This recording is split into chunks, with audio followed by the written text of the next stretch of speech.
Jackpot pour la Ligue 1, les droits de diffusion télé à plus d'1,153 milliard d'euros par saison pour la période 2020-2024.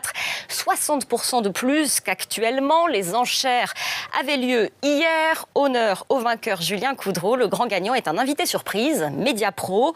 À qui, à quoi a-t-on affaire ? Eh bien, Mediapro, c'est un groupe espagnol fondé en 1994, basé à Barcelone et racheté récemment par un fonds d'investissement chinois.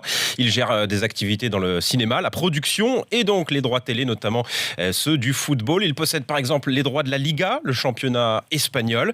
Mediapro a aussi acheté ceux du foot italien en début d'année pour un peu plus d'1 milliard d'euros. Mais le contrat a été annulé il y a seulement quelques jours, faute de garantie financière suffisante. Alors, qu'est-ce que ça veut dire ces achats pour ceux qui regardent la Ligue 1 ? Eh bien, qu'il va falloir à nouveau changer d'habitude et surtout d'abonnement. Fini Canal+, le diffuseur historique du championnat depuis plus de 30 ans. Mediapro va créer une chaîne dédiée au football d'ici 2 ans en France pour diffuser 8 matchs sur 10 à chaque journée de championnat. beIN Sport conserve les 2 autres, mais le groupe espagnol acquiert les 10 meilleures affiches de la saison et surtout celle du dimanche soir, la plus regardée, ainsi que le magazine Bilan pour revoir tous les buts du week-end.